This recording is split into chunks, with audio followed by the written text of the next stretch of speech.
Hello friends, good evening and welcome to the success Kendra. Friends देखिए, आज इस session में हम लोग बीपीएससी टीआरई 3.0 यानी कि बीपीएससी टीचर 3.0 जो न्यू वैकेंसी 2024 में आई हुई है फ्रेंड्स, उसके लिए क्लास 1 to 5 जो प्राइमरी टीचर का फ्रेंड्स पेपर हुआ था पिछली बार बीपीएससी टीआरई 1.0 में। देखिए, बीपीएससी टीआरई 1.0 में प्राइमरी टीचर का, प्राथमिक शिक्षक का यानी कि क्लास 1 to 5 का 2 शिफ्ट में पेपर लिया गया था। तो सेकंड शिफ्ट में जो पेपर हुआ था फ्रेंड्स, उसके सारे प्रश्नों को इस सेशन में हम डिस्कस करने वाले हैं। बड़ा ही इंपॉर्टेंट सेशन रहने वाला है। एक बार सभी लोग फटाफट जल्दी से सेशन को लाइक कर देंगे और इसका लिंक किसी भी एक ग्रुप में जहाँ कहीं भी आप हैं वहाँ पर शेयर कर दीजिए। देखिए, इसको एक बार आप एग्ज़ाम के तौर पर लगाइए और देखिए कि आपका कितना नंबर आ रहा है, और इस प्रकार से जो है आपको एक प्रैक्टिस भी हो जाएगा। यहाँ पर आप देख भी सकते हैं, बिहार प्राथमिक शिक्षक परीक्षा एग्ज़ाम हुआ था 24/8/2023 को, सेकंड शिफ्ट का पेपर है। चलिए शुरू करते हैं। एक बार सभी लोग जल्दी से सेशन को लाइक कर देंगे। चलिए थोड़ा सा मैं जूम करता हूं ताकि प्रश्न आपको स्पष्ट रूप से दिखाई दे। देखिए, पहला प्रश्न है कि पूना पैक्ट का उद्देश्य था। आंसर सबको कमेंट करते चलना है और ऐसा समझिए कि आप एग्जाम में बैठे हुए हैं और पेपर दे रहे हैं, ठीक है ना। बताइए, पूना पैक्ट का उद्देश्य था। अच्छा, पूना पैक्ट हुआ था कब? तो पूना पैक्ट जो हुआ था ये 24 सितंबर 1932 को हुआ था, भीमराव अंबेडकर और महात्मा गांधी जी के बीच में। डॉक्टर भीमराव अंबेडकर ने 1930 में दलितों को दलित वर्ग संघ यानी कि डिप्रेस्ड क्लास एसोसिएशन में संगठित किया था, जो दूसरे गोलमेज सम्मेलन में दलितों के लिए पृथक निर्वाचन क्षेत्र की मांग को लेकर के महात्मा गांधी से असहमत थे, ठीक है ना। जब ब्रिटिश सरकार ने अंबेडकर की मांग को मान ली तो गांधी जी ने आमरण अनशन शुरू कर दिया था, और गांधी जी का मानना था कि दलितों के लिए पृथक निर्वाचन क्षेत्र समाज में उन्हें एकीकरण की प्रक्रिया को धीमा कर देगा। अंबेडकर जी ने अंततः गांधी जी की स्थिति को स्वीकार कर लिया, और जिसका परिणाम है कि यह पूना पैक्ट हुआ था 1932 में, ठीक है ना। तो यहाँ पर देखिए, दलित वर्ग की राजनीतिक प्रतिनिधित्व, ऑप्शन नंबर 2 बिल्कुल राइट आंसर हो जाएगा। आप सभी लोग अपना अपना स्कोर जरूर कमेंट करके बताइएगा। चलिए, और देखिए मॉडर्न हिस्ट्री का क्लास अगर आपने अब तक नहीं देखा है तो देख लीजिएगा। मॉडर्न हिस्ट्री में ये सारे प्रश्न आपके कवर हो जाएंगे। कहीं से भी प्रश्न बीपीएससी पूछेगा तो आपको वहाँ से उस वीडियो से प्रश्न देखने को मिलेंगे, इसलिए एक बार आप देख लीजिएगा। लिंक आपको डिस्क्रिप्शन बॉक्स में भी मिल जाएगा या फिर मैंने कमेंट में भी पिन कर दिया है। चलिए देखिए, प्रथम अखिल भारतीय कांग्रेस समाजवादी सम्मेलन हुआ था कहाँ पर? बड़ा ही इंपॉर्टेंट क्वेश्चन है, सभी लोग आंसर कमेंट करिएगा। चलिए बताइएगा। देखिए फ्रेंड्स, ये हुआ था 1934 में। कहाँ पर? पटना में। 1934 में लोकनायक जयप्रकाश नारायण के द्वारा आचार्य नरेंद्र देव की अध्यक्षता में जो है प्रथम अखिल भारतीय कांग्रेस समाजवादी सम्मेलन पटना में आयोजित हुआ था। अध्यक्ष कौन थे? आचार्य नरेंद्र देव थे, और महासचिव कौन थे? जयप्रकाश नारायण थे। तो यहाँ पर आपका ऑप्शन नंबर 3 करेक्ट आंसर हो जाएगा, पटना। चलिए उसके बाद देखिएगा कि biography of Kunwar Singh and Amar Singh के लेखक कौन है? बड़ा ही इंपॉर्टेंट क्वेश्चन है यह। Biography of Kunwar Singh and Amar Singh के लेखक कौन है? चलिए बताइए। तो इसको लिखा है काली किंकर दत्त ने। काली किंकर दत्त ने लिखा है, इसको याद रखिएगा, बहुत ही ज़्यादा इंपॉर्टेंट है, ठीक है। चलिए उसके बाद नेक्स्ट क्वेश्चन है कि सुभाष चंद्र बोस भारतीय राष्ट्रीय कांग्रेस के त्रिपुरी अधिवेशन में किसको हरा करके अध्यक्ष बने थे? सुभाष चंद्र बोस जी भारतीय राष्ट्रीय कांग्रेस के त्रिपुरी अधिवेशन में किसको हरा करके अध्यक्ष बने थे? अच्छा, त्रिपुरी अधिवेशन और हरिपुरा अधिवेशन, इन दोनों की अध्यक्षता सुभाष चंद्र बोस जी ने किया था। तो यहाँ पर आप ध्यान दीजिएगा फ्रेंड्स। देखिए, त्रिपुरी अधिवेशन जो हुआ था ये आपका 1939 में हुआ था, और इसमें सुभाष चंद्र बोस जी ने, गांधी जी ने जो है अपना कैंडिडेट खड़ा किया था, ठीक है ना, पट्टाभी सीतारामैया को। उन्हीं को हरा करके जो है अध्यक्ष बने थे। तो यहाँ पर देखिए पट्टाभी सीतारामैया यहाँ पर राइट आंसर हो जाएगा। क्लियर? चलिए, और 1939 में इन्होंने फॉरवर्ड ब्लॉक की भी स्थापना किया है सुभाष चंद्र बोस ने, इसको भी आप जरूर याद रखिएगा। चलिए फ्रेंड्स, नेक्स्ट क्वेश्चन कर लेंगे कि डॉक्टर भीमराव अंबेडकर के विषय में निम्नलिखित में से क्या सत्य है? इसमें से सत्य क्या है? चलिए बताइए, सभी लोग आंसर कमेंट करेंगे। तो देखिए, इन्होंने बहिष्कृत हितकारिणी सभा की स्थापना किया था। बिल्कुल ये करेक्ट है, इन्होंने बहिष्कृत हितकारिणी सभा की स्थापना किया था, और उनका 1956 में देहांत हो गया था। 1956 में उनका निधन हो गया था। बिल्कुल सही दिया गया है यहाँ पर, ये भी सही है। और उन्होंने मूक नायक का प्रकाशन किया था। उन्होंने मूक नायक का प्रकाशन 1920 में किया था।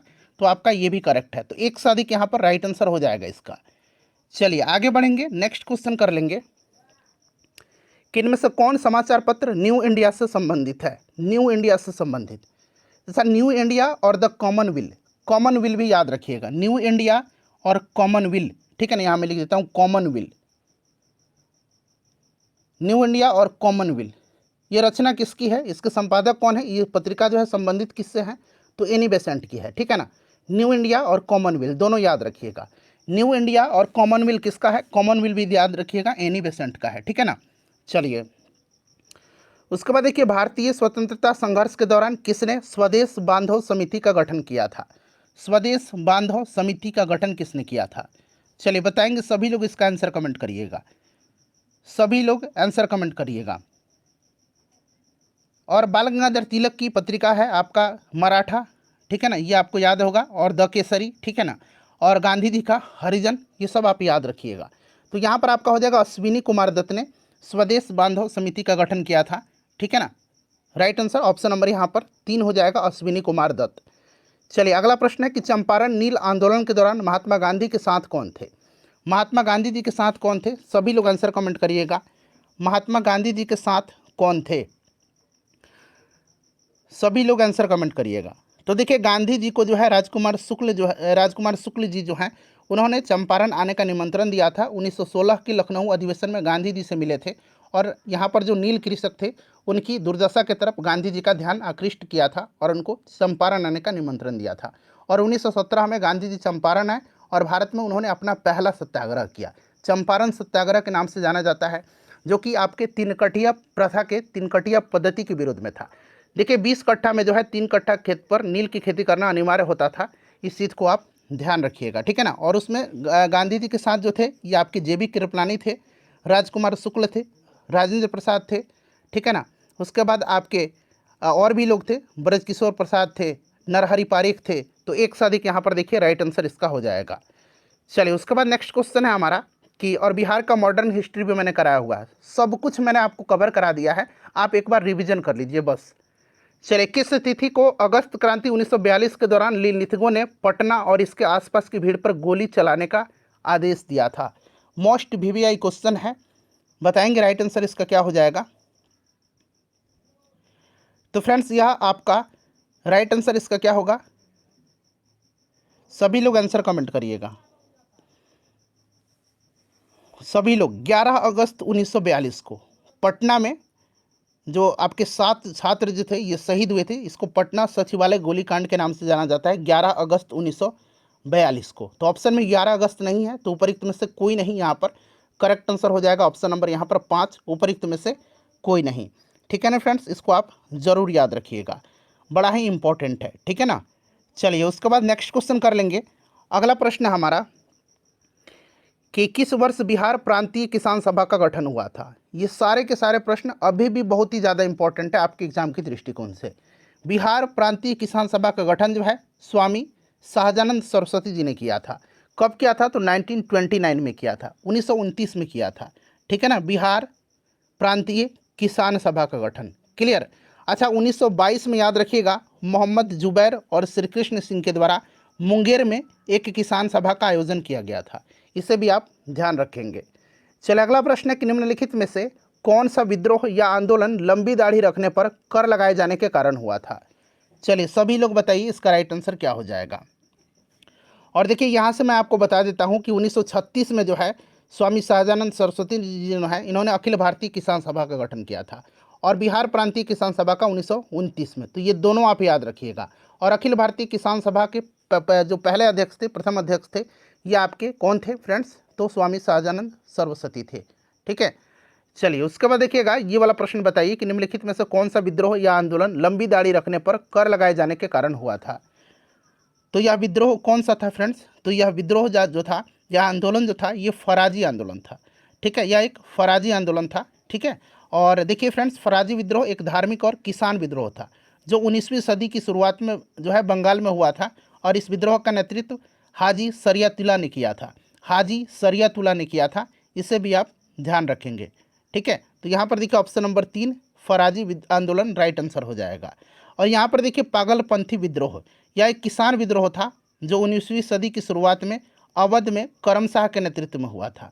और बहावी, यहाँ पर देख रहे हैं बहावी आंदोलन, यह धार्मिक और राजनीतिक विद्रोह था जो 19वीं सदी की शुरुआत में अरब प्रायद्वीप में हुआ था, और इस आंदोलन का नेतृत्व सैयद अहमद ने किया था, ठीक है ना। तो राइट आंसर यहाँ पर देखिए ऑप्शन नंबर 3 हो जाएगा इसका, फराजी। क्लियर। चलिए नेक्स्ट क्वेश्चन। और देखिए इस प्रश्न का सही उत्तर तो ऑप्शन 3 ही होना चाहिए था, लेकिन बीपीएससी ने क्या किया था कि अपना जो प्रोविजनल आंसर की था उसमें इसने अपना उत्तर दूसरा विकल्प को माना था, लेकिन ऑप्शन यहाँ पर 3 ही राइट आंसर होगा। चलिए, किस षड्यंत्र के मामले में 3 अंग्रेज को साजिश करने के लिए कारागार में अवरुद्ध किया गया था? बताइए इसका करेक्ट आंसर क्या होगा। तो फ्रेंड्स यह क्या है आंसर इसका, यह मेरठ षड्यंत्र है। मेरठ षड्यंत्र केस एक विवादास्पद न्यायिक मामला था जो 1929 में 1929 में ब्रिटिश राज में शुरू किया गया था और 1933 में इस पर फैसला सुनाया गया था। ठीक है ना। तो यहाँ पर देखिएगा, और ये मेरठ षड्यंत्र केस की साजिश में जो 3 अंग्रेजों को हिरासत में लिया गया था वे कौन थे? तो फिलिप एस्प्रैट, उसके बाद देखिए बेन ब्रैडली और जॉर्ज एलिसन, ये 3 व्यक्ति थे। तो यहाँ पर देखिए मेरठ षड्यंत्र मामला राइट आंसर हो जाएगा। ठीक है ना, ऑप्शन नंबर यहाँ पर 2 करेक्ट आंसर हो जाएगा। चलिए उसके बाद नेक्स्ट क्वेश्चन है हमारा कि इनमें से कौन विश्वास करता था कि एक साम्यवादी समाज भविष्य का प्राकृतिक समाज था? चलिए बताइएगा राइट आंसर क्या होगा। इसमें से कौन विश्वास करता था कि एक साम्यवादी समाज भविष्य का जो है प्राकृतिक समाज था? तो फ्रेंड्स ये कार्ल मार्क्स है। ऑप्शन नंबर यहाँ पर 3 राइट आंसर हो जाएगा। कार्ल मार्क्स की रचना पूछा जाता है द कम्युनिस्ट मैनिफेस्टो और दास कैपिटल और द कम्युनिस्ट मैनिफेस्टो, ये कार्ल मार्क्स की रचना है, इसे आप जरूर याद रखिएगा। ठीक है ना। चलिए उसके बाद नेक्स्ट क्वेश्चन कर लेंगे। अगला प्रश्न हमारा कि इनमें से कौन द सोशल कॉन्ट्रैक्ट पुस्तक लिखा है? द सोशल कॉन्ट्रैक्ट जो है यह पुस्तक किसने लिखा है? काफ़ी इंपॉर्टेंट क्वेश्चन है। द सोशल कॉन्ट्रैक्ट को लिखा किसने है? तो फ्रेंड्स रूसो की रचना है। ठीक है ना, रूसो राइट आंसर हो जाएगा। सोशल कॉन्ट्रैक्ट जो है यह रूसो की रचना है। क्लियर। चलिए उसके बाद नेक्स्ट क्वेश्चन कर लेंगे। अगला प्रश्न है कि वर्ल्ड हिस्ट्री भी मैंने कराया हुआ है, ठीक है ना, तो उसको भी देखिएगा, ये प्रश्न वहाँ भी आपको मिलेंगे। निम्नलिखित आंदोलनों में से किसका भारतवर्ष के अंतर्गत बहुउद्देशीय परियोजनाओं के विरुद्ध शुभारंभ किया गया था? कौन सी यह आंदोलन है? राइट आंसर इसका क्या होगा? चलिए सभी लोग आंसर कमेंट करेंगे। बहुउद्देशीय परियोजनाओं के विरुद्ध शुभारंभ किया गया था। बहुउद्देशीय परियोजनाओं के विरुद्ध जो है 2 सामाजिक आंदोलन है, इनमें से एक नर्मदा बचाओ आंदोलन और एक टिहरी बांध आंदोलन है। टिहरी बांध और नर्मदा बचाओ आंदोलन, ठीक है ना, नर्मदा बचाओ आंदोलन। ठीक है, इसको याद रखिएगा, यह मेधा पाटेकर जी ने किया था, इसे आप जरूर याद रखिएगा। ठीक है, तो यहाँ पर ऑप्शन नंबर 4 हो जाएगा, एक से अधिक। चिपको आंदोलन जो है ये वृक्षों की कटाई से संबंधित है। चिपको आंदोलन ये आपका कहाँ पर कब हुआ था? तो 1973 के आसपास में शायद। चलिए उसके बाद नेक्स्ट क्वेश्चन करेंगे कि निम्नलिखित में से कौन भारत के संविधान के अंतर्गत एक मूल कर्तव्य है? अच्छा, मूल कर्तव्य यानी कि आपका फंडामेंटल ड्यूटीज़, ठीक है, जो कि 42वें संविधान संशोधन के द्वारा सरदार स्वर्ण सिंह समिति की अनुशंसा पर संविधान के भाग 4A के अनुच्छेद 51A के अंतर्गत जो है रखा गया है। उस समय 10 मूल कर्तव्य थे, मौलिक कर्तव्य थे, लेकिन वर्तमान में इनकी संख्या 11 हो गई है। इसे भी आप जरूर याद रखिएगा। और देखिए इसमें से जो कौन सा है, तो यहाँ पर आप ध्यान देंगे, इसमें से आपका इसमें से मूल कर्तव्य पूछा गया है तो प्राकृतिक पर्यावरण को सुरक्षित रखना, ठीक है ना। तो यहाँ पर आपको यहाँ पर एक से अधिक इसका राइट आंसर आपको दिख जाएगा। और अपने बच्चों को शैक्षणिक अवसर प्रदान करना है, देश की एकता और अखंडता को बनाए रखना, एक से अधिक यहाँ पर करेक्ट आंसर हो जाएगा। देश की रक्षा करना और आवश्यकता पड़ने पर राष्ट्रीय सेवा प्रदान करना, ये आपका बिल्कुल है, आपका मौलिक कर्तव्य। ठीक है, चलिए और यहाँ पर देखिएगा, अपने बच्चों को शैक्षिक अवसर प्रदान करना, बिल्कुल 6 से 14 वर्ष की आयु के बच्चों के लिए यह गार्जियन का दायित्व है कि वह उसको आपको शिक्षा प्रदान करे। ठीक है ना, तो ये भी आपका है, तो एक से अधिक राइट आंसर इसका हो जाएगा। ठीक है फ्रेंड्स, चलिए उसके बाद नेक्स्ट क्वेश्चन कर लेंगे। चलिए अगला प्रश्न करेंगे। नेक्स्ट क्वेश्चन है हमारा कि पाकिस्तान और द पार्टीशन ऑफ इंडिया किसने लिखा है? पाकिस्तान और द पार्टीशन ऑफ इंडिया, इसको लिखा किसने है? बताइए करेक्ट आंसर इसका क्या होगा। तो फ्रेंड्स इसको लिखा है भीमराव रामजी अंबेडकर जी के द्वारा। ठीक है ना, तो यहाँ पर देखिए ऑप्शन नंबर 2 में दिया गया है, ऑप्शन नंबर 2 करेक्ट आंसर हो जाएगा। काफ़ी इंपॉर्टेंट है, इसको आप जरूर याद रखिएगा, मोस्ट इंपॉर्टेंट है, या भीमराव अंबेडकर जी की है। क्लियर ना। चलिए, और बुद्धा एंड हिज धम्म, ये भी इन्हीं की है। एनहिलेशन ऑफ कास्ट, काफ़ी इंपॉर्टेंट है, annihilation of caste. Annihilation of caste किसकी रचना है? तो ये भीमराव अंबेडकर जी की है। एनहिलेशन ऑफ कास्ट, ठीक है ना, ऑफ कास्ट, ये किसकी रचना है? तो भीमराव अंबेडकर जी की है। इसे आप जरूर याद रखिएगा, ठीक है ना। बुद्धा एंड हिज धम्म, ये भी इन्हीं की रचना है, ठीक है। चलिए अगला प्रश्न करेंगे कि आयरलैंड को जबरदस्ती यूनाइटेड किंगडम में कब मिलाया गया था? आयरलैंड को जबरदस्ती यूनाइटेड किंगडम में कब मिलाया गया था? चलिए बताइएगा। तो देखिए आयरलैंड को जो है 1801 में यूनियन अधिनियम के माध्यम से जबरन यूनाइटेड किंगडम में शामिल कर लिया गया था, ठीक है। यह अधिनियम जो था ग्रेट ब्रिटेन और आयरलैंड की सांसदों के द्वारा पारित किया गया था और यह 1 जनवरी 1801 को लागू हुआ था। तो यहाँ पर देखा ऑप्शन नंबर इसका 2 राइट आंसर होगा। चलिए सर्व शिक्षा अभियान किसने प्रारंभ किया था? सर्व शिक्षा अभियान जो है यह स्टार्ट किया गया था 2001 में। 2001 में यह सर्व शिक्षा अभियान शुरू किया गया था, ठीक है। सब पढ़े सब बढ़े, ठीक है ना, टैगलाइन आपको याद भी होगा। और यह कार्यक्रम जिसका लक्ष्य था 6 से 14 वर्ष के आयु वर्ग के सभी बच्चों के लिए सार्वभौमिक प्राथमिक शिक्षा का सार्वभौमिकरण हासिल करना, ठीक है ना। और इस कार्यक्रम की शुरुआत जो है भारत के तत्कालीन प्रधानमंत्री श्री अटल बिहारी वाजपेयी जी के द्वारा किया गया था। तो यहाँ पर देखिए ऑप्शन नंबर 2 राइट आंसर इसका हो जाएगा, ठीक है। चलिए अगला प्रश्न करेंगे कि श्रीलंका कब स्वतंत्र हुआ था? श्रीलंका कब स्वतंत्र हुआ था? श्रीलंका स्वतंत्र कब हुआ था बताइए। श्रीलंका पहले एक ब्रिटिश उपनिवेश था जिसे सिलोन के नाम से जाना जाता था। श्रीलंका को पहले सिलोन के नाम से जाना जाता था और यह स्वतंत्र हुआ 4 फरवरी 1948 को, 4 फरवरी 1948 को, ठीक है ना। चलिए उसके बाद नेक्स्ट क्वेश्चन है कि अन्नपूर्णा योजना राशन कार्ड किसके लिए है? अन्नपूर्णा योजना राशन कार्ड जो है यह किसके लिए है बताएंगे। राइट आंसर इसका क्या होगा? अन्नपूर्णा योजना राशन कार्ड उन निराश्रित वरिष्ठ नागरिकों के लिए है जिनकी आयु 65 वर्ष या उससे अधिक है तथा जिनके पास कोई गुजारा भत्ता नहीं है, ठीक है। और यह योजना उपभोक्ता मामले, खाद्य और सार्वजनिक वितरण मंत्रालय के द्वारा कार्यान्वित किया जाता है। इसे भी आप ध्यान रखिएगा, ऑप्शन 3 यहाँ पर करेक्ट आंसर हो जाएगा। उसके बाद देखिए सूची दिया गया है और यहाँ पर देखिए सूची 1 में आंदोलन का नाम है और उनसे संबंधित महत्वपूर्ण केंद्र का नाम है। नील के पौधे लगाने वाले का आंदोलन बताएंगे। यहाँ पर इसका राइट आंसर क्या होगा? सभी लोग बताइए। तो देखिए फ्रेंड्स, नील के पौधे लगाने वाले का आंदोलन ये आपका चंपारण में हुआ था, तो यहाँ पर देख सकते हैं चंपारण दिया गया है, ठीक है। उसके बाद देखिए खेतीहर सत्याग्रह, तो फ्रेंड्स ये खेड़ा में हुआ था, ठीक है। खेड़ा सत्याग्रह आपको याद होगा। चलिए उसके बाद देखिएगा कपास मिल मजदूर का सत्याग्रह, तो यह अहमदाबाद मिल मजदूर महात्मा गांधी जी ने किया था, तो आपको ये भी याद होगा। और असहयोग आंदोलन को बंद करने के लिए आंदोलन, तो यहाँ पर आप चौरी चौरा के कारण बंद हुआ था, तो इसको अब आप लोग मिला लीजिएगा, क्लियर ना।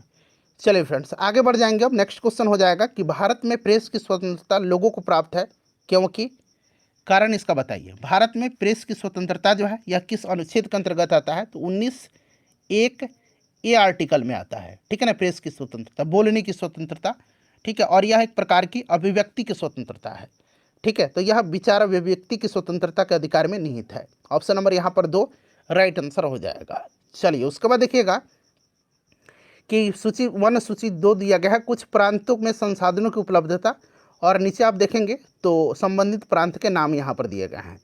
तो यहाँ पर आप देख लीजिएगा फ्रेंड्स, खनिज संसाधनों की, यहाँ पर पहला पढ़िएगा, खनिज संसाधनों की संपन्नता परंतु औद्योगिकरण की कमी बताइएगा। तो ये झारखंड में है, ठीक है। झारखंड बिल्कुल संपन्न है लेकिन यहाँ पर औद्योगिकरण की कमी है। उसके बाद देखिए जल संसाधनों की संपन्नता परंतु आधारभूत संरचना की विकास की कमी, तो फ्रेंड्स ये आपका अरुणाचल प्रदेश हो जाएगा। यहाँ पर नीचे देखिए अरुणाचल प्रदेश दिया गया है दूसरे नंबर में, ठीक है। उसके बाद देखिए सौर और वायु ऊर्जा की संपन्नता परंतु जल संसाधनों की कमी, तो ये आपका राजस्थान होगा, ठीक है ना। यहाँ पर देखिए राजस्थान बिल्कुल ये क्रम से दिया गया है। और चौथा जो है ये आपका खनिज संसाधनों की संपन्नता परंतु परिवहन और संचार के साधनों में कमी, पहाड़ी इलाका है तो संचार और यहाँ पर परिवहन की कमी है। यह आपका लद्दाख है। तो बिल्कुल ये क्रम से दिया गया है 1 2 3 4, जो कि ऑप्शन नंबर यहाँ पर आप देख सकते हैं 1 में दिया गया है, ठीक है ना। चलिए अगला प्रश्न करेंगे कि हिमालय यू नामक औषधीय पौधा जो है, हिमालयन यू औषधीय पौधा भारत के निम्नलिखित में से किन प्रांतों में पाया जाता है? तो फ्रेंड्स ये कहाँ पर पाया जाता है? ये हिमाचल प्रदेश और अरुणाचल प्रदेश में पाया जाता है, हिमालयन यू, ठीक है ना। इसको आप ध्यान रखिएगा। चलिए, और यह नेपाल और भूटान और तिब्बत के देशों में भी पाया जाता है। यह एक बहुमूल्य औषधीय पौधा है और इसके छाल और इसकी सुइयों में टैक्सोल नामक एक रासायनिक यौगिक होता है। टैक्सोल नामक रासायनिक यौगिक होता है, ठीक है ना इनमें, और जिसका उपयोग कैंसर के उपचार में किया जाता है। चलिए उसके बाद नेक्स्ट क्वेश्चन है कि समुद्र पारीय भारतीय नागरिकता योजना भारत में निम्नलिखित में से किस अधिनियम द्वारा प्रारंभ किया गया था। चलिए 3 ऑप्शन आपको दिख रहे हैं, चौथा पांचवा तो आपको पता ही है। बताइएगा इसका राइट आंसर क्या होगा। OCI योजना, ठीक है ना, OCI योजना, OCI योजना, बताइए। तो फ्रेंड्स यह गृह मंत्रालय के द्वारा 2005 में नागरिकता अधिनियम 1955 के तहत शुरू किया गया था, ठीक है ना। तो ऑप्शन नंबर यहाँ पर एक राइट आंसर हो जाएगा, नागरिकता अधिनियम 1955 के द्वारा, गृह मंत्रालय के द्वारा। चलिए उसके बाद देखिए निम्नलिखित में से भारत में कठोर जाति व्यवस्था के लोप होने के मुख्य कारण के रूप में जाना जा सकता है। चलिए बताएंगे इसका राइट आंसर क्या हो जाएगा। भारत में जो है कठोर जाति व्यवस्था के लोप होने के मुख्य कारण के रूप में जाना जा सकता है। तो देखिए फ्रेंड्स, कुछ कारक भारत में जाति पदानुक्रम को कमज़ोर करते हैं। जैसे कि जातिगत जो पदानुक्रम है उसको कमज़ोर करने के लिए जो प्रक्रिया है उसमें गांधी जी, राजा राम मोहन राय, ज्योतिबा फुले जैसे महान समाज सुधारक जो थे, इनके प्रयासों की बड़ी ही महत्वपूर्ण भूमिका है, ठीक है। तो यहाँ पर देखिए सामाजिक सुधार एवं आर्थिक विकास, साक्षरता एवं शिक्षा का विकास, ब्रह्म समाज, प्रार्थना समाज जैसे ये सामाजिक सुधार आंदोलन जो थे, ये आपके जो कमज़ोर वर्ग के जो प्रमुख लोग थे, इनके आपके जो कार्य प्रणाली थी समाज में असमानता, इन सबको कम करने से ये संबंधित है। और लोगों की साक्षरता और शिक्षा में वृद्धि से जाति का जो आपका भेदभाव का जो ये प्रचलन था, इसका प्रभाव काफ़ी कम हुआ। आप अपने समाज में भी आज देख लीजिए, ये सब धीरे धीरे अब कम होता जा रहा है। तो यहाँ पर देखिए बिल्कुल ये संविधान की इसके आधारभूत संरचना जो छुआछूत है, ये आर्टिकल 17 में जो है अस्पृश्यता का निवारण किया गया है। इस प्रकार से देखेंगे तो एक से अधिक यहाँ पर करेक्ट आंसर इसका हो जाएगा, ठीक है ना। चलो अस्पृश्यता निवारण आर्टिकल 17 में है, इससे आप जरूर ही ध्यान रखिएगा। देखिए भारत की केंद्रीय सरकार का पंचायती राज मंत्रालय निम्नलिखित में से किस वर्ष निर्मित हुआ था। पंचायती राज मंत्रालय निर्मित कब हुआ था। चलिए बताएंगे इसका राइट आंसर क्या हो जाएगा, बताइए। तो फ्रेंड्स यह 2004 में पंचायती राज मंत्रालय बनाया गया था, ठीक है ना, 2004 में। राइट आंसर यहाँ पर देखिए 2004 करेक्ट आंसर हो जाएगा, ठीक है ना। और बिहार के ये जो आपके रघुवंश जी थे, ये पहले मंत्री बने थे। चलिए उसके बाद देखिएगा कि भारत में मीथेन का मुख्य स्रोत क्या है। मीथेन का फॉर्मूला CH4 होता है और इसको मार्स गैस कहा जाता है, ठीक है ना, इसको मार्स गैस भी कहा जाता है मीथेन को, इसे भी आप याद रखिएगा। और धान के खेत में जो होता है ना, धान के खेत होता है, ठीक है, तो इनसे मीथेन गैस उत्सर्जित होता है। तो यहाँ पर आप धान की खेत देख सकते हैं, धान की खेत राइट आंसर यहाँ पर ऑप्शन नंबर 2 करेक्ट आंसर हो जाएगा, ठीक है फ्रेंड्स। चलिए उसके बाद देखिए वायुमंडल की किस परत का तापमान सबसे कम होता है। वायुमंडल की जो है किस परत का तापमान सबसे कम होता है। सबसे कम तापमान जो होता है बताइए किसका होता है। तो फ्रेंड्स यह मध्यमंडल का होता है, ठीक है ना, मध्यमंडल का होता है, इसे आप ध्यान रखिएगा। अच्छा समताप मंडल याद रखेंगे, समताप मंडल जो होता है ना, इसी में वायुयान उड़ाया जाता है। वायुयान उड़ाने के लिए सबसे उपयुक्त दशा इसी में पाई जाती है। और जितने भी जो मौसमीय घटनाएं हैं जैसे कि बारिश, गर्जन, बादल, ये सब आपके क्षोभ मंडल में घटित होते हैं। तो आप इसे भी याद रख सकते हैं, ठीक है। चलो उसके बाद देखिएगा कि क्रमिक पोषी स्तर में विषाक्त पदार्थों की सांद्रता में वृद्धि को क्या कहा जाता है। क्रमिक पोषी स्तर में विषाक्त पदार्थों की सांद्रता में वृद्धि को कहा जाता है, बताइए इसका राइट आंसर क्या होगा। तो फ्रेंड्स इसको क्या कहा जाता है, इसको जैव आवर्धन कहा जाता है, बायो मैग्निफिकेशन, ठीक है ना, अंग्रेजी में इसको बायो मैग्निफिकेशन बोलेंगे। और यह एक ऐसी प्रक्रिया होती है जिसके द्वारा खाद्य श्रृंखला के ऊपर जाने पर जो टॉक्सिन है, विष है, उसकी सांद्रता बढ़ जाती है, ठीक है ना। चलिए तो यहाँ पर ऑप्शन नंबर 1 राइट आंसर हो जाएगा। उसके बाद देखिए निम्नलिखित में से कौन सा या कौन सी शुष्क प्रारंभी अनुक्रमण में अनुगामी प्रजाति के रूप में कार्य करता है। अग्रगामी प्रजाति के रूप में, ठीक है, बताइए राइट आंसर इसका क्या होगा। तो फ्रेंड्स ये आपका राइट आंसर हो जाएगा इसमें से लाइकेन, ठीक है। कौन सी शुष्क प्रारंभी अनुक्रम में अग्रगामी प्रजाति के रूप में कार्य करता है। तो फ्रेंड्स ये आपका लाइकेन हो जाएगा। लाइकेन शैवाल और कवक का एक संयोजन होता है। प्रश्न बनेगा कि शैवाल जो है और कवक का संयोजन कौन है, तो लाइकेन है। लाइकेन शैवाल और कवक का संयोजन है, ठीक है ना, इसको आप याद रखिएगा। लाइकेन वायु प्रदूषक का भी सूचक होता है, यह भी आप ध्यान रखिएगा, ठीक है। चलिए उसके बाद नेक्स्ट क्वेश्चन है हमारा कि रामसर सम्मेलन किसके संरक्षण से जुड़ा हुआ है। रामसर सम्मेलन, तो फ्रेंड्स रामसर सम्मेलन जो हुआ था यह एक अंतर्राष्ट्रीय संधि है और यह 1971 में 1971 में अपनाया गया था और इसका नाम ईरान के रामसर शहर के नाम पर रखा गया है, जहाँ पर यह सम्मेलन हस्ताक्षरित किया गया था। और रामसर जो है ये आर्द्रभूमि से संबंधित है और बिहार का एकमात्र जो आर्द्रभूमि है रामसर साइट है, यह आपका कांवर झील है, कांवर लेक है, ठीक है, जो कि कहाँ पर है, बेगूसराय में है। इसे आप याद रखिएगा, ठीक है। चलिए उसके बाद नेक्स्ट क्वेश्चन है कि इटाई रोग किसके कारण होता है। इटाई जो रोग होता है यह किसके कारण होता है, बताएंगे सभी लोग। इटाई रोग जो होता है यह किसके कारण होता है, तो ये कैडमियम के कारण होता है। कैडमियम विषाक्तता के कारण इटाई होता है, ठीक है। इटाई कैडमियम विषाक्तता के कारण होता है। तो यहाँ पर देखिए आपका कैडमियम दिया गया है, ठीक है। चलिए उसके बाद नेक्स्ट क्वेश्चन है, निम्नलिखित में से कौन सा स्वस्थानीय यानी कि इन सीटू संरक्षण का अधीन शामिल नहीं है, नहीं पूछा गया है, ठीक है, बताइएगा। इन सीटू, तो देखिए ये जो आपका स्वस्थानीय संरक्षण का तात्पर्य होता है उसके प्राकृतिक आवास में जैविक विविधता का संरक्षण, ठीक है। तो यहाँ पर आप देखेंगे वनस्पति उद्यान जो होगा, ये वनस्पति उद्यान, इसको स्वस्थानीय संरक्षण में शामिल नहीं किया जाता है क्योंकि ये उन पौधे के प्राकृतिक आवास में स्थित नहीं है जिनका वे संरक्षण करते हैं। क्लियर, इस चीज़ को आप ध्यान रखिएगा। चलिए तो यहाँ पर आपका ऑप्शन 3 राइट आंसर हो जाएगा। नेक्स्ट क्वेश्चन है कि पारिस्थितिकी तंत्र में वाई आकार का ऊर्जा का प्रवाह मॉडल किसके द्वारा दिया गया था। वाई आकार का ऊर्जा का प्रवाह मॉडल जो है यह किसके द्वारा दिया गया था, तो फ्रेंड्स यह दिया गया था 1956 में एच.टी. ओडम के द्वारा, एच.टी. ओडम के द्वारा दिया गया था, ठीक है ना, इसको आप ध्यान रखिएगा, ठीक है। यह पारिस्थितिकी तंत्र में ऊर्जा का जो प्रवाह है वाई आकार में, पारिस्थितिकी तंत्र में ऊर्जा का प्रवाह का एक मॉडल है जो ऊर्जा प्रवाह को 2 मुख्य वर्गों में अलग करता है, शाकाहारी खाद्य श्रृंखला और जैव अपघटक खाद्य श्रृंखला में, ठीक है। चलिए उसके बाद नेक्स्ट क्वेश्चन करेंगे कि SO2 प्रदूषण सूचित होता है, बताइए। SO2 एक प्रकार का वायु प्रदूषण है ना, ठीक है। और लाइकिन मैंने आपको बताया था, लाइकिन वायु प्रदूषण का सूचक होता है, ठीक है फ्रेंड्स, इसको आप याद रखिएगा। चलिए उसके बाद नेक्स्ट क्वेश्चन कर लेंगे। अगला प्रश्न है कि सलीम अली पक्षी अभयारण्य जो है ये कहाँ पर स्थित है। सलीम अली पक्षी अभयारण्य जो है यह गोवा में है, ठीक है, गोवा में है, इसको आप ध्यान रखिएगा। चलिए गोवा यहाँ पर राइट आंसर हो जाएगा, तो ऑप्शन में नहीं दिया गया, उपयुक्त में से कोई नहीं यहाँ पर करेक्ट आंसर हो जाएगा। अच्छा, सलीम अली राष्ट्रीय उद्यान कहाँ पर है, जरा आप मुझे कमेंट करके बताइएगा, ठीक है ना। चलिए फ्रेंड्स देखिए IU यहाँ पर लिख देता हूँ, IUCN का मुख्यालय कहाँ पर है। IUCN international union for conservation of nature, ठीक है ना, इसका हेडक्वार्टर कहाँ पर है। और यह जो संगठन होता है ना, यह एक अंतर्राष्ट्रीय संगठन है जो प्रकृति और जैव विविधता के संरक्षण के लिए काम करता है। 1948 में 1948 में इसकी स्थापना हुई थी और इसका हेडक्वार्टर स्विट्जरलैंड के ग्लैंड शहर में है, ठीक है।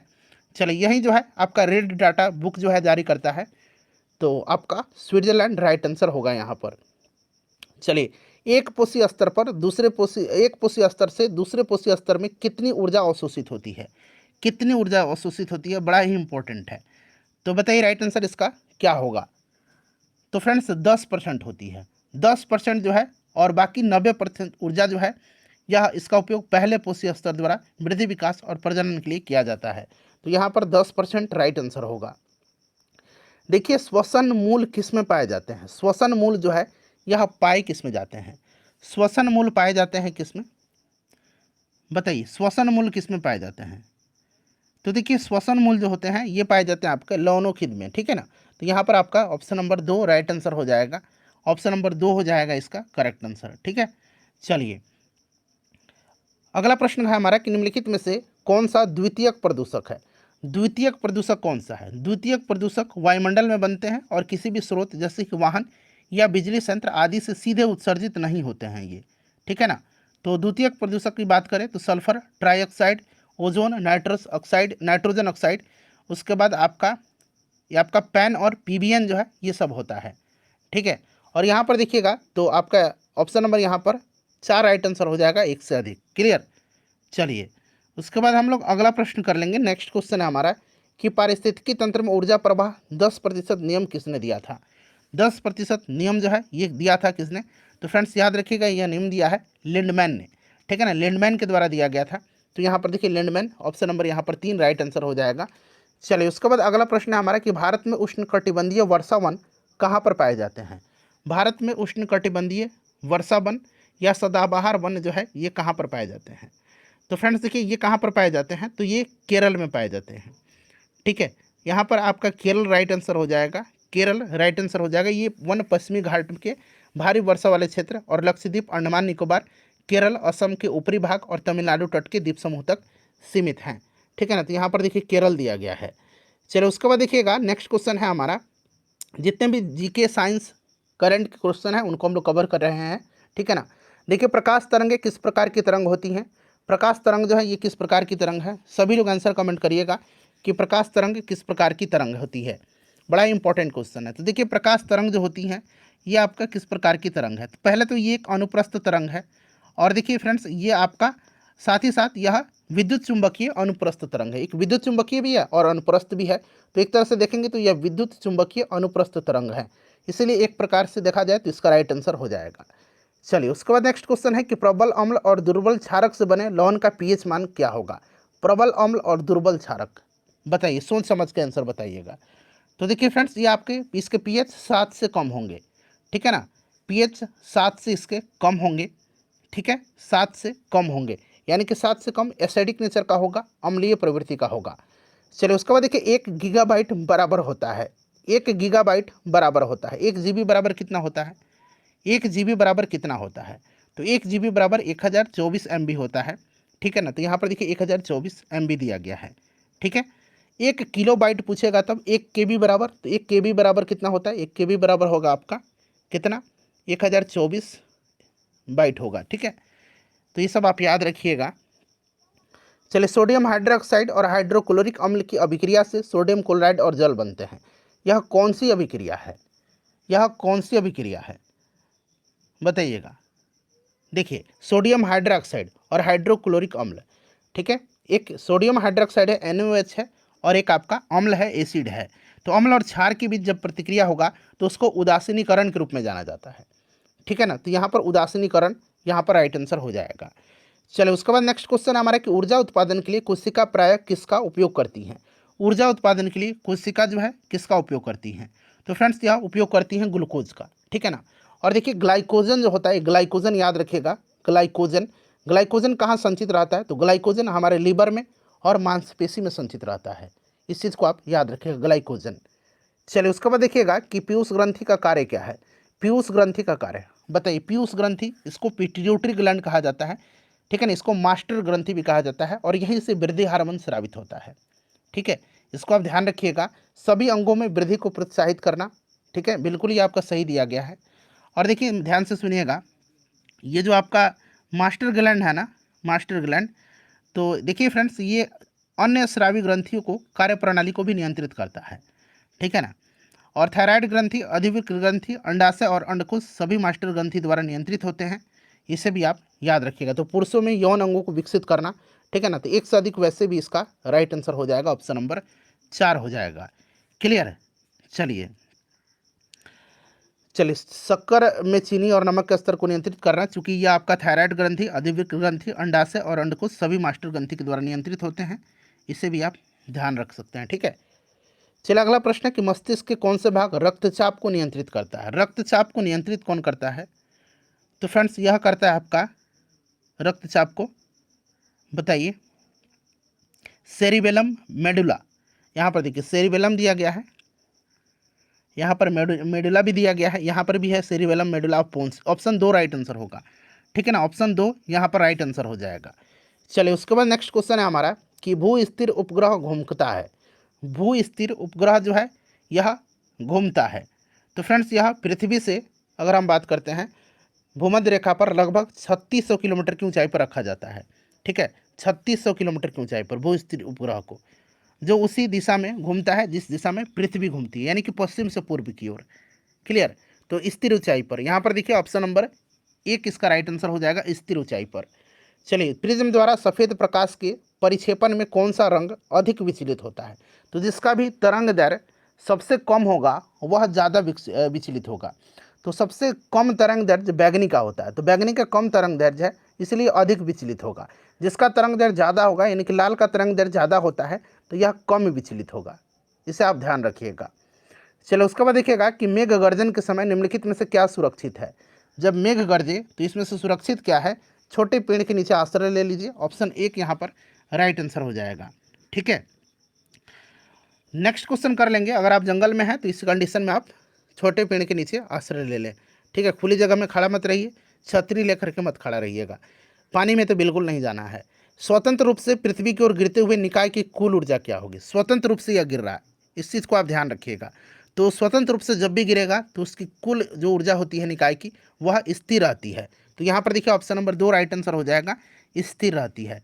ठीक है फ्रेंड्स, चलिए उसके बाद नेक्स्ट क्वेश्चन है हमारा। अगला प्रश्न है कि नेत्रदान में दाता आँख के किस अंग को प्रत्यारोपित किया जाता है। तो नेत्रदान में जो है कॉर्निया को किया जाता है। कॉर्निया ये बड़ा इंपॉर्टेंट है, इसको आप याद रखिएगा, कॉर्निया को। ठीक है, चलिए उसके बाद नेक्स्ट क्वेश्चन है विटामिन B12 का रासायनिक नाम क्या है। विटामिन B12 का रासायनिक नाम क्या है। तो B12 को साइनोकोबालामिन कहते हैं। तो यहाँ पर देखिए कोबालामिन दिया गया है और इसमें कोबाल्ट पाया जाता है साइनोकोबालामिन में। ठीक है, चलिए विटामिन B1 को क्या कहते हैं, B1 या बी को, इसको हम लोग थायमिन बोलते हैं। और विटामिन बी की कमी से बेरी बेरी होता है, इसे आप ज़रूर याद रखिएगा। ठीक है, चलिए विटामिन सी को एस्कॉर्बिक एसिड बोलते हैं हम लोग। ठीक है, चलिए निम्नलिखित में से कौन सा अम्ल क्षार का संकेतक है। अम्ल क्षार का संकेतक इसमें से कौन सा है, चलिए बताइएगा। तो इसमें से नेचुरल अगर हम बात करते हैं तो ये आपका हल्दी हो जाएगा। हल्दी यहाँ पर राइट आंसर हो जाएगा, हल्दी हो जाएगा। ठीक है, चलिए उसके बाद नेक्स्ट क्वेश्चन है हमारा कि जब मृदा अति क्षारीय हो तथा उसमें पौधे पैदा नहीं होते हैं तब मृदा की गुणवत्ता में सुधार करने के लिए क्या मिलाना चाहिए। जब मृदा बहुत ज़्यादा क्षारीय हो जाते हैं ना तो उसमें पौधे नहीं होते हैं। ठीक है, खेत वगैरह में देखिएगा जब भी आप बहुत दिन में खेत से खादर नहीं देते हैं, अगर जो लोग गांव के हैं, तो वहाँ पर वृद्धि नहीं होती है पौधों की। तो इस कंडीशन में उसमें क्या करना चाहिए। तो कार्बनिक पदार्थ, ऑप्शन नंबर यहाँ पर 3 राइट आंसर हो जाएगा। चलिए अगला प्रश्न करेंगे कि फ़ारेनहाइट पैमाने पर परम शून्य का मान कितना होता है। परम शून्य का मान फ़ारेनहाइट पैमाने पर, तो फ़ारेनहाइट पर यह तब होता है -459.4 फ़ारेनहाइट। ठीक है ना, 4 डिग्री फ़ारेनहाइट होता है, इसको आप याद रखिएगा।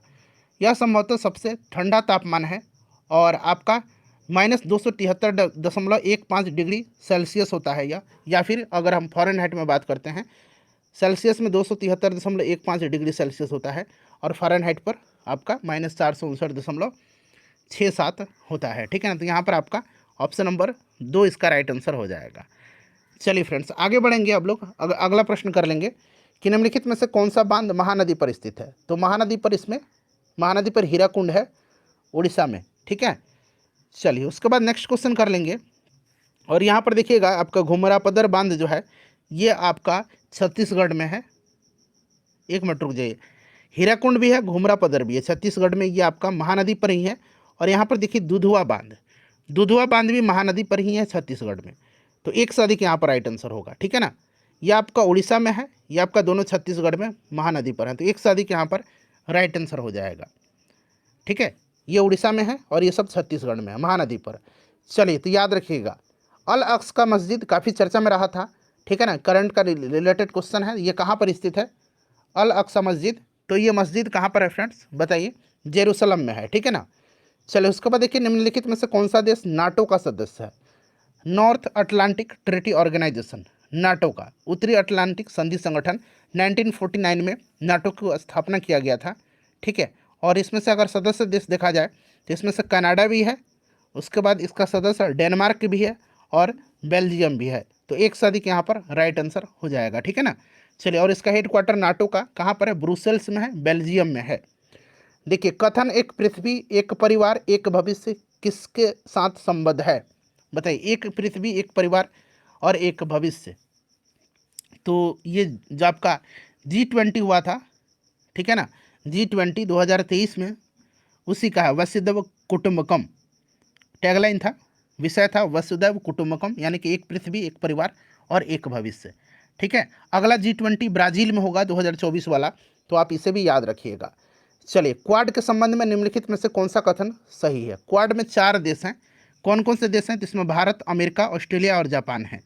2007 में जो है क्वाड का विचार जो है सबसे पहले जापान के प्रधानमंत्री शिंजो आबे, जिनका निधन हो गया था, उन्होंने रखा था। ठीक है, तो ये तो आपका गलत हो गया, इसका 4 देश हैं और 4 देश भारत, यहाँ पर देख लीजिएगा, अमेरिका, जापान, ऑस्ट्रेलिया। तो एक से अधिक यहाँ पर वैसे राइट आंसर इसका हो जाएगा, ठीक है ना। तो इस तरह से आपका एक से अधिक इसका राइट आंसर हो जाएगा। कौटिल्य किस स्थान में राजनीतिक विज्ञान और अर्थशास्त्र के प्राध्यापक रहे थे? कौटिल्य, जिसको कि हम लोग चाणक्य बोलते हैं, विष्णुगुप्त भी इनका नाम है, चंद्रगुप्त मौर्य के ये गुरु थे, साथ ही साथ उनके प्रधानमंत्री भी रह चुके हैं। और इन्हीं की सहायता से चंद्रगुप्त मौर्य ने नंद वंश के आखिरी शासक धनानंद को पराजित करके मगध पर मौर्य वंश की स्थापना किया था। तो ये रह चुके हैं तक्षशिला के, ठीक है ना। तक्षशिला राइट आंसर इसका हो जाएगा, ठीक है। चलिए, अर्थशास्त्र इनकी रचना है। चलिए अगला प्रश्न करेंगे। हमारा प्रश्न क्या था, 1 मिनट रुक जाइए। हाँ, अब यहाँ से हम लोग 81 नंबर है हमारा प्रश्न, 81 नंबर हमने कर लिया है। 1 मिनट, 98 है, 1 मिनट रुक जाइए फ्रेंड्स। हाँ, ये वाला क्वेश्चन था हमारा, कौटिल्य किस स्थान में राजनीतिक विज्ञान और अर्थशास्त्र के प्राध्यापक थे? तो तक्षशिला। चलिए अगला प्रश्न है हमारा कि बिहार में 1781 के विद्रोह के बारे में निम्नलिखित में से कौन सा कथन यहाँ पर सही दिया गया है? चलिए बताइएगा। 1781 के विद्रोह में भारतीय राज्य में कुछ जमींदारों और सरदारों के द्वारा ब्रिटिश ईस्ट इंडिया कंपनी के विरुद्ध विद्रोह हुआ था, ठीक है ना। ये आपका सही है। उसके बाद देखिएगा कि विद्रोहियों अधिकांश विद्रोही जमींदार दक्षिण बिहार से थे और संभवतः जो है ये आपके बार बार पड़ने वाले सूखे के कारण, उनके राजस्व संग्रह में बाधा उत्पन्न होने के कारण विद्रोह करने के लिए प्रेरित हुए थे। और विद्रोहियों ने असंगठित दृष्टिकोण को देखते हुए अंग्रेज बिना किसी परेशानी से विद्रोह को दबा दिए थे। तो यहाँ पर देखिए 1 से अधिक राइट आंसर हो जाएगा, ठीक है। चलिए, भारत के किस देश के साथ मिलकर के net zero innovation virtual centre बनाने की घोषणा किया है? तो भारत ने जो है ये किसके साथ, यूनाइटेड किंगडम के साथ मिलकर के।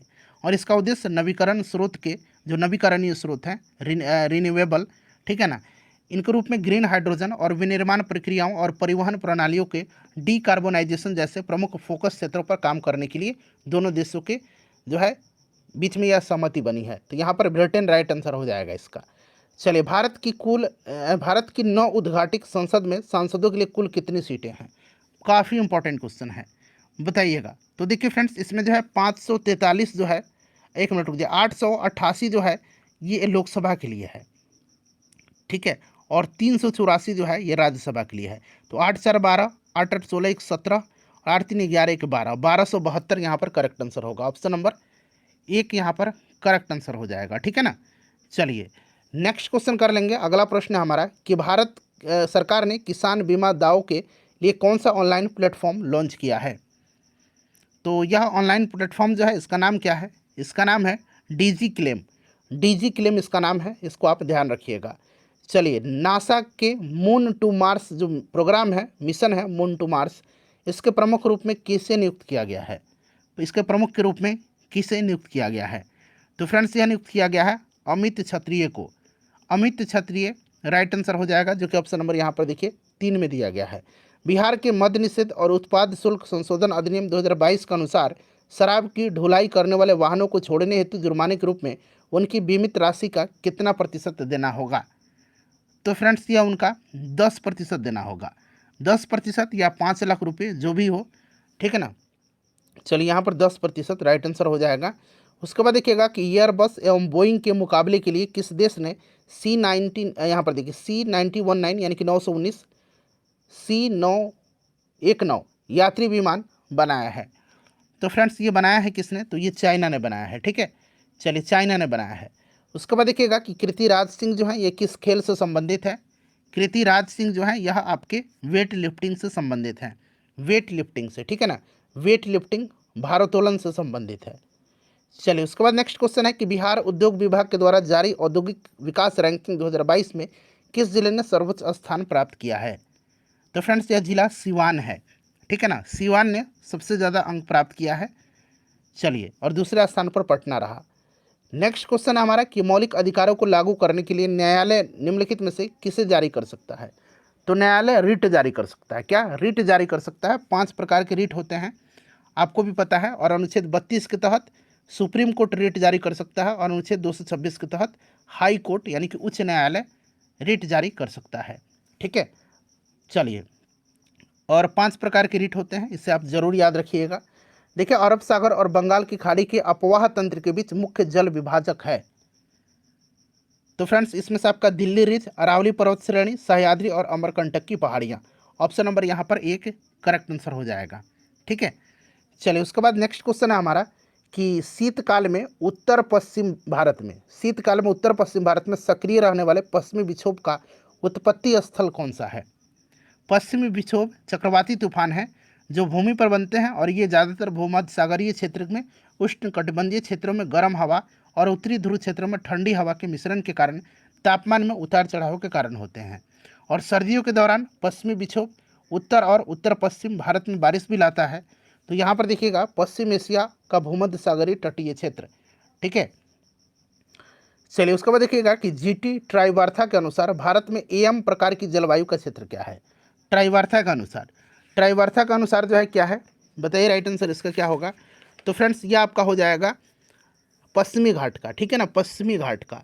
ठीक है, पश्चिमी घाट राइट आंसर हो जाएगा। पश्चिमी घाट पश्चिमी नागालैंड और त्रिपुरा में पाई जाती है यह इस प्रकार की जलवायु प्रकार। चलिए उसके बाद देखिएगा कि उत्तरी भारत में शीतकाल में उपजाई जाने वाली चावल की फसलों के स्थानीय नाम क्या है?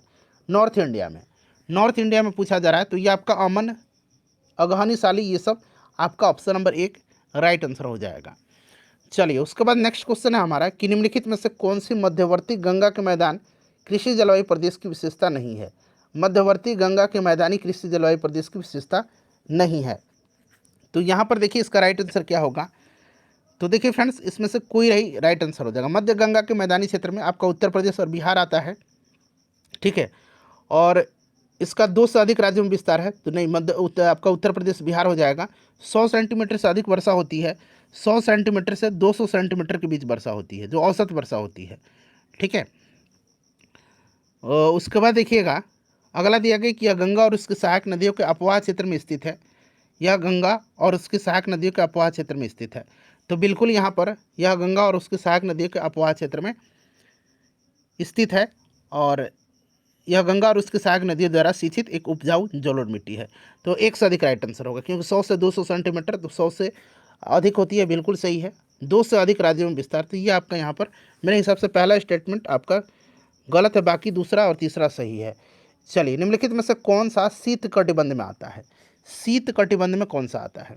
चलिए बताइएगा, शीत कटिबंध में कौन सा आता है? शीत कटिबंध में इसमें से कौन सा आता है बताइए। तो यहाँ पर देखिएगा, तो ऑप्शन नंबर यहाँ पर इसका 4 राइट आंसर हो जाएगा।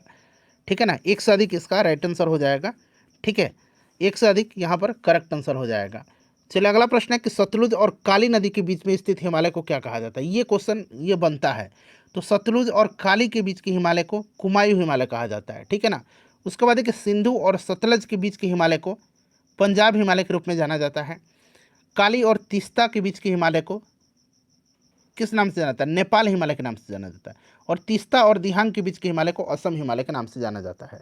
निम्नलिखित में से कौन सा कथन इसमें से सही है बताइएगा। क्षेत्रफल की दृष्टि से उत्तर प्रदेश भारत का सबसे बड़ा राज्य है? नहीं, क्षेत्रफल की दृष्टि से सबसे बड़ा राज्य राजस्थान है। भारत का क्षेत्रफल विश्व के क्षेत्रफल का 2.6% है?